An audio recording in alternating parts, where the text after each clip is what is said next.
La forêt s'était murée dans sa solitude, ses hôtes terrés dans leur infinie misère. À la lisière, les troncs rugueux levaient vers un ciel de cendres les moignons de leurs branches décharnées et les sapins ployaient sous un fait de neige glacée.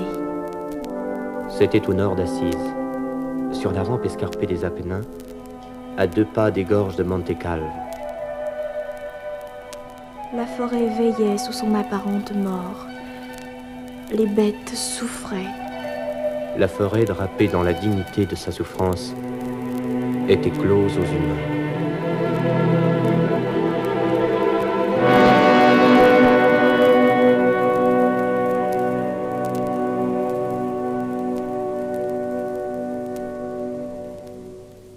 J'ai faim. Je veux de l'herbe fraîche.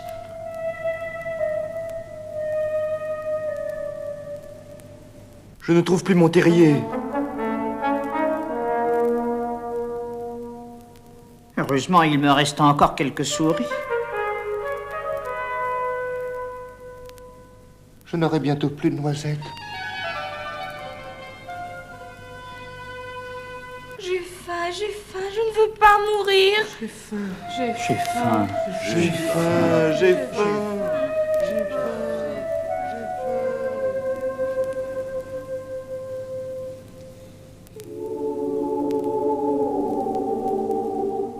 C'était une lamentation générale, qui ne tarissait qu'à la nuit tombante, lorsque les bêtes épuisées cherchaient dans un trouble sommeil un peu de réconfort.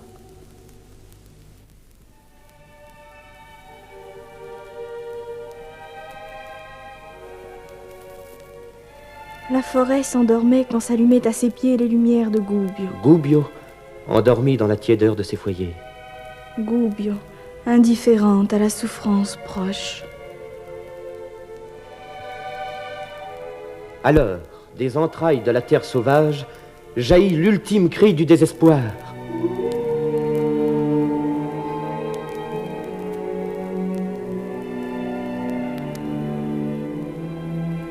Le pauvre entre les pauvres.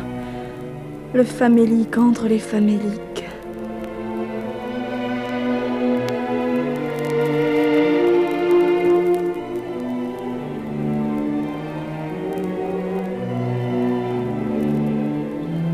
Il errait sur la terre glacée, entre les buissons agressifs. Il avait faim. Il avait toujours eu faim. Une faim qui lui mordait le ventre, qui le tenaillait. Il avait peur de cette bête terrible qui le rongeait, qui lui collait les os à la peau. Il n'avait rien que sa misère. Alors il hurlait à la lune. On entendait de Gubbio l'atroce mélopée du maudit, cris de haine et de douleur. La bête traquée s'abandonnait à la désespérance de la forêt nue.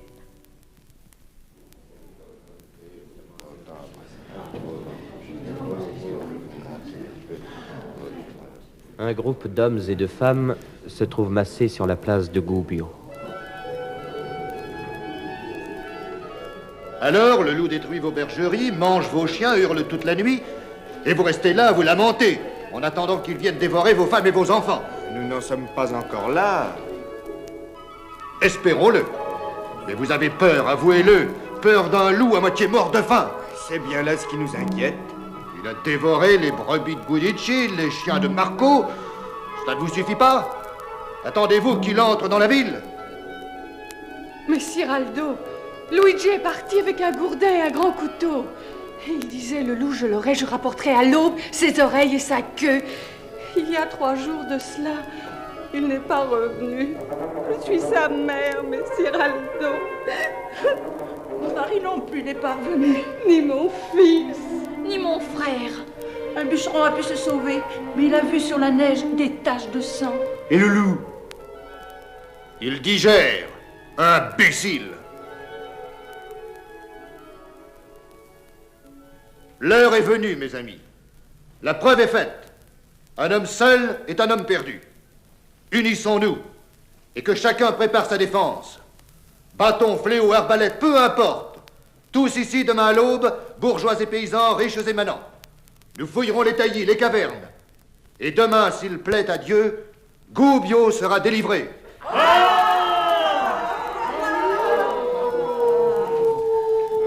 Le loup. Oh, Madonna, protégez-nous. Allumons des feux tout autour de la ville. La bête ne passera pas.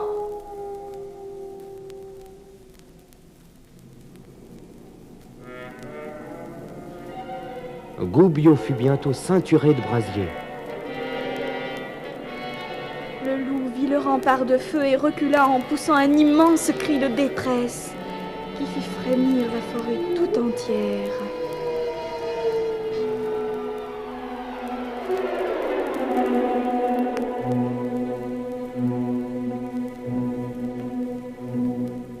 Bien malin s'il nous échappe. Nous sommes armés jusqu'aux dents. On pourrait nous croire partant en guerre contre les Turcs.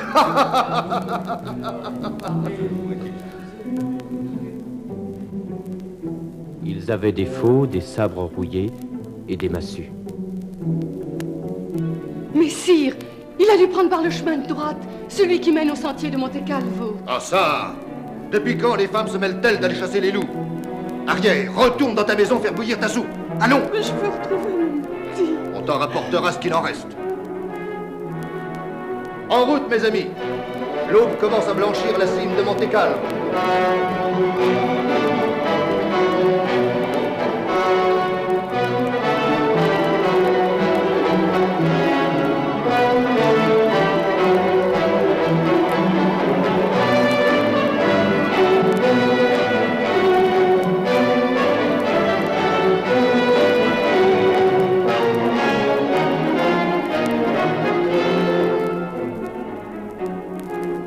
Grande, il ne faut pas nous séparer. Sommes-nous assez nombreux? Tu tremblerais devant ton ombre. Tiens, un homme là-haut sur le sentier. Un de plus ne serait pas de trop. Je ne suis pas sûr que ce soit un homme. Il a une robe brune, pas de chausses. Sa tête est couverte d'un capuchon.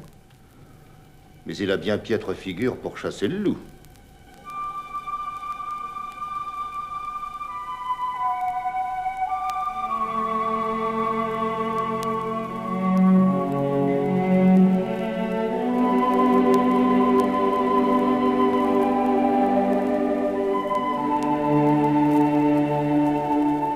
Et là-bas, l'homme! En quoi puis-je vous rendre service? En prenant cette faux si tu peux la porter, et en te joignant à nous. Il n'y a rien à faucher dans la forêt, et vous abîmez la neige. Il se baissa, cueillit un blanc flocon et le mit dans sa paume froide. Il l'embrassa et les plus proches l'entendirent murmurer. Pardon pour eux. Il n'est pas question de neige, mais de loup. Si tu habitais Goubio, tu saurais qu'un loup énorme dévaste le pays, tue les brebis, les chiens et même les hommes. Nos femmes et nos enfants ne dorment plus. Il a osé venir jusqu'à nos portes. Il avait sans doute très faim. D'où es-tu pour tenir des propos pareils?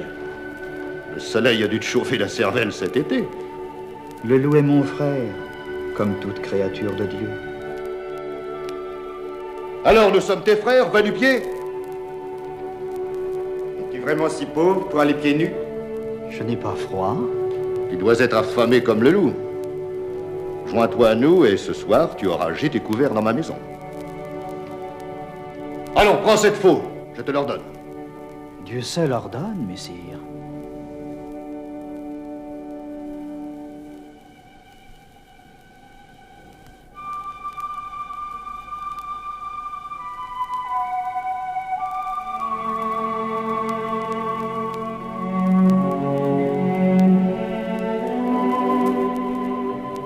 Merci. Je n'en ai pas besoin. Dites-moi où je puis trouver mon frère le loup. Je voudrais causer un peu avec lui. J'irai tout seul, car vous lui feriez peur avec vos outils effrayants. Causer avec le loup? Mais tu es fou! Il te tuera avant que tu n'aies ouvert la bouche. Bien maigre pitance. Le loup n'engraissera pas, il est plus maigre que lui. Après tout, s'il y tient...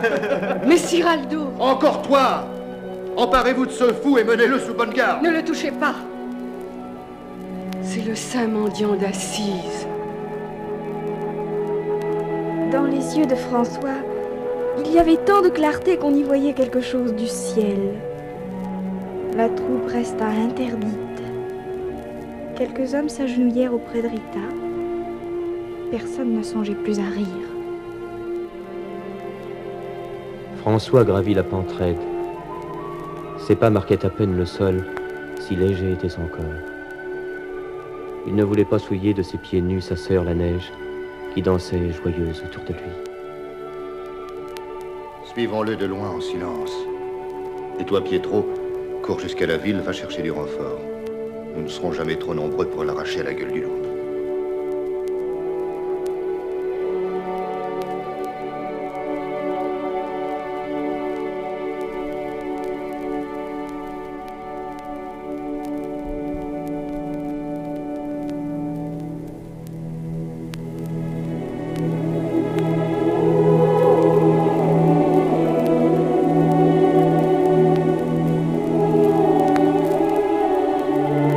Frère François se retourna à l'oreille de la clairière.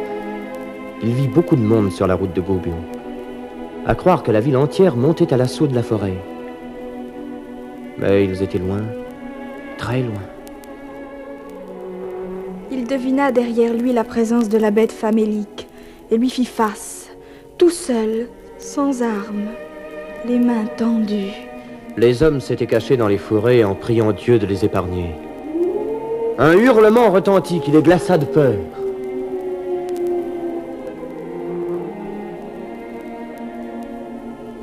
Le loup était prêt à bondir. François continuait d'avancer. De sa main diaphane, il traça sur la bête déchaînée un grand signe de croix. Inconsciemment, les gens cachés dans les forêts se signèrent. Ils attendaient soit un grand miracle, soit un sacrifice. Viens ici, frère loup. Je te demande de la part du Christ de ne faire aucun mal, ni à moi, ni à personne. Le regard de François, irradiant de clarté, pénétra dans les prunelles infernales du loup. Il y eut un moment de stupeur, le ciel et l'enfer en présence. La bête vaincue s'allongea et posa son museau sur les pieds nus du petit frère. Tu avais faim, frère loup. Tu avais faim. Le fauve releva la tête. À ce mot, il sentit l'atroce brûlure dans ses flancs étiques. Tu as fait beaucoup de ravages dans ce pays. Tu as détruit des créatures de Dieu. Et tu as même tué des hommes. Tu es digne du gibet. La lueur rouge courut à nouveau, féroce, dansant comme un feu follet dans les yeux du loup. Je veux, frère loup, la paix entre toi et eux. Eux, c'étaient les hommes, cachés honteusement derrière les taillis, prêts à bondir sur sa maigre carcasse. Tu ne les offenseras plus. Et ni les hommes, ni les chiens ne te persécuteront maintenant. Si tu promets d'observer cette paix, je te ferai nourrir par les gens de ce pays tant que tu vivras. Et tu ne souffriras plus de la faim. Car je sais bien que c'est à cause de cette faim que tu as fait tant de mal. François étendit la main et caressa l'échine noueuse, le poil raide de la bête accroupie à ses pieds. Le feu ardent des prunelles s'éteignit. Le regard du loup devint confiant comme celui d'un petit enfant.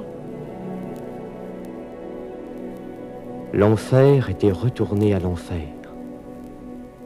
Alors, tous virent le loup mettre sa patte droite dans la main de François. Puis, l'un suivant l'autre, s'en aller à la rencontre des hommes.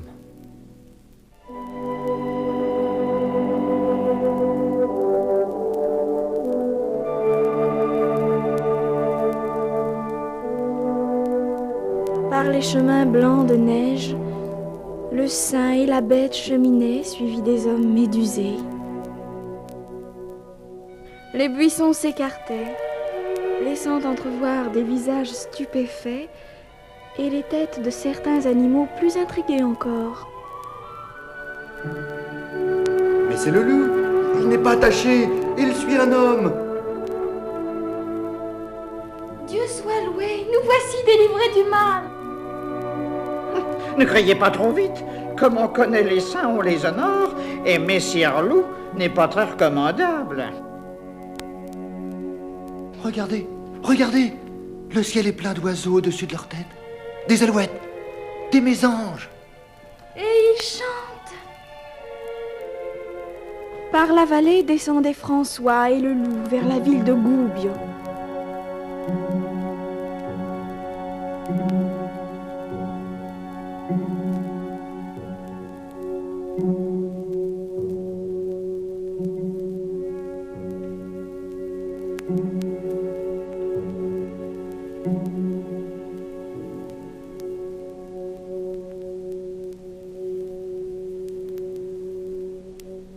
La nouvelle se répandit par toute la cité.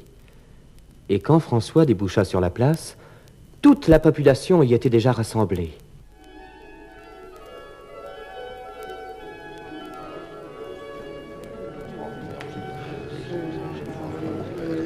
Tu es fou, il ne l'aura pas suivi. Et bien heureux qu'il ne l'ait pas dévoré. Puisque je l'ai vu. Le loup avait l'air de pleurer.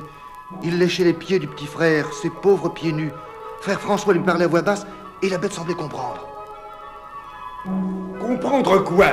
Il a tué, il doit être tué. Exécuté sans merci, comme un brigand. Mais s'il se repent. La belle affaire. Voler, tuer, mes amis. Puis venez faire patte nôtre. On vous pardonnera et vous n'aurez plus qu'à recommencer. Voilà où nous en sommes avec vos histoires de fous. Vive les maraudeurs, les détrousseurs et les bandits de grand chemin. Place à eux. La route leur appartient. Garez-vous dans les fossés si vous le pouvez et s'ils vous en laissent le temps. Tais-toi, mécréant. Tu as mâché l'herbe de Satan et elle te sort par la bouche. Le loup est capturé. Mort au loup.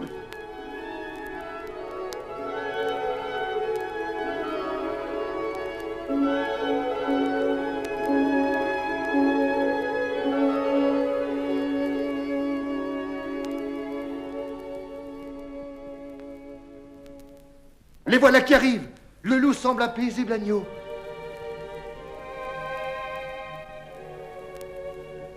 François, le loup sur ses talons, traversa la foule recueillie. Il monta sur une éminence, toujours suivi de la bête.